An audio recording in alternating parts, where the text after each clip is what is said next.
Bang, tadi ada agenda sidang perdana nih antara gugatan Queenie terhadap suaminya KPL. Mungkin sidang perdananya tadi seperti apa, Bang? Ya tadi waktu sidang perdana mendadak tahu-tahu wah ada pengacara mengaku dia pengacaranya Queenie. Nah terus hakim periksa surat kuasanya ya memang di dalam terjadi perdebatan. Ya. Nah, seharusnya kan kami ini duduk di meja penggugat ya. Ya. Tapi meja penggugat itu dipakai didudukkan langsung diduduk di apa pengacara baru itu duduk di meja penggugat. Setelah dilihat bahwa ternyata dia juga belum mendaftarkan surat kuasa ya. Seharusnya kan dia daftarkan dulu surat kuasanya.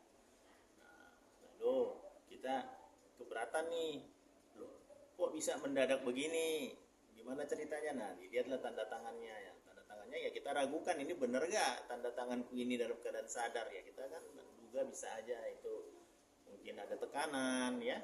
Apalagi kemarin ada pemberitaan yang saya sampaikan di hari-hari yang lalu bahwa dugaan KPL itu memalsukan surat-surat. Nah, bisa aja kan tanda tangan juga dipalsukan. Nah, kira-kira seperti itu. Nah, akhirnya setelah selesai ada polemik di dalam ruang sidang, akhirnya minggu depan itu ada agenda sidang tetap berjalan. Ya, agendanya adalah mediasi. Jadi diharapkan masing-masing pihak itu harus hadir. Mediasi pertama berarti, Bang, ya? Iya, betul, mediasi Bapak. Ini Queenie diwajibkan hadir atau gimana, Bang? Karena kan dia sebagai tergugat ya, penggugat. Iya, diwajibkan hadir karena hakim mau lihat benar gak ini yang tanda tangan Queenie-nya gitu. Nah, kalau saya dicabut kantor saya dicabut kuasanya ya itu nggak ada masalah ya, berarti kan pelayanan saya ada yang lebih baik lagi yang bisa melayani membantu Queenie, itu saya nggak ada masalah dalam hal ini ya. Nah tapi yang penting surat kuasa itu pencabutannya itu betul-betul real, tidak ada tekanan, apalagi pemalsuan tanda tangan misalnya seperti itu ya. Tapi tadi jadi hasilnya gimana Pak? Maksudnya si pengacara yang bersangkutan tadi yang abang bilang tiba-tiba duduk memilih untuk keluar atau tetap stay di situ dan digantikan sama? Ya tetap duduk di situ ya, seharusnya kan sedikit kurang pantas lah duduk di meja penggugat karena surat kuasa mereka juga belum mereka daftarkan gitu. Tapi ya udahlah, sudah selesai tadi polemiknya. Jadi keputusan dari majelis memberikan waktu 1 minggu lagi untuk agenda mediasi, wajib datang. Diharapkan juga bisa datang tuh KPL-nya gitu. Jadi biar hakim lihat oh mereka berdamai. Jadi alasan mereka itu bilang bahwa ini KPL sama Stefani sudah berdamai, jadi harus dicabut. Ya, kalau berdamai ya silakan tunjukkan di depan muka hakim bahwa dua-dua datang bersanding, ya kasih tahu ya bahwa mereka sudah berdamai, ya itu bagus. Ya, saya kan tujuannya supaya mereka bisa damai. Tujuan saya jadi pengacaranya Queenie.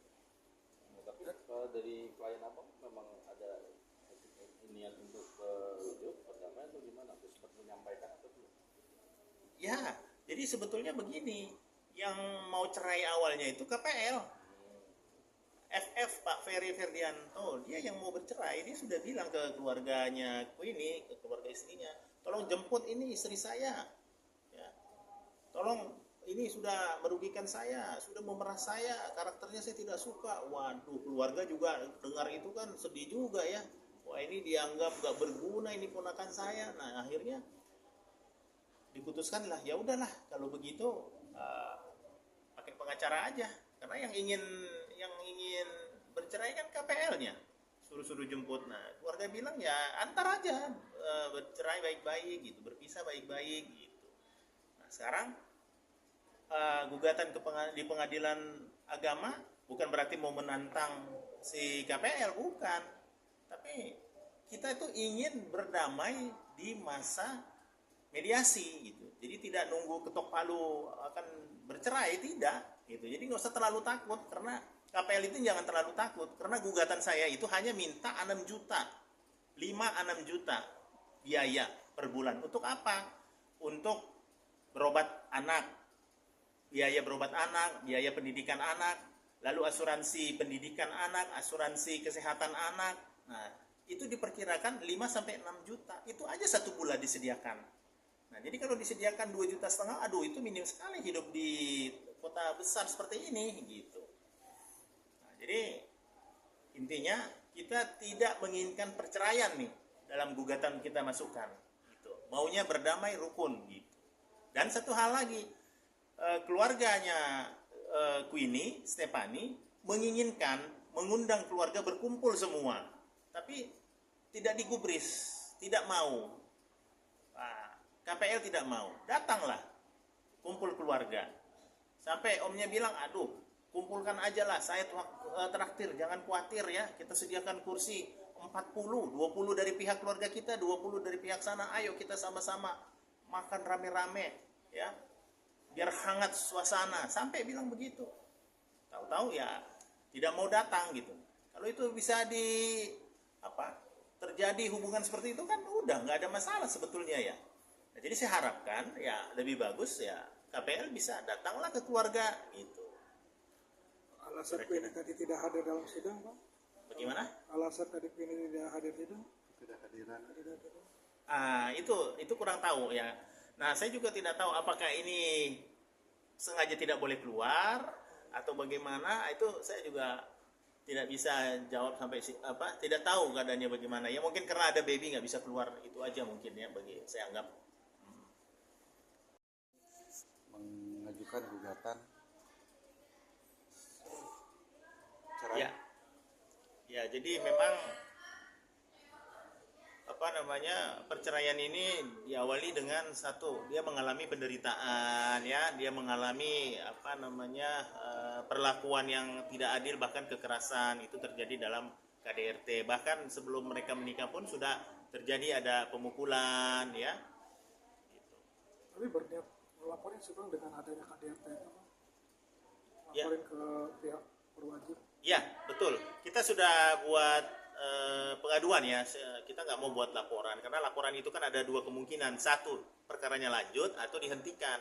Tapi kalau pengaduan ini polisi akan bersikap bagaimana ini dengan pengaduan ini. Jadi saya minta kepada Pak Kapolri tolong mohon bantuan supaya KPL ini bisa dipanggil ya, bisa diundangan klarifikasi untuk dilakukan penyelidikan apakah perkaranya ini ada, faktanya ada gitu. Karena apa yang saya sampaikan itu selalu tidak keluar dari kronologis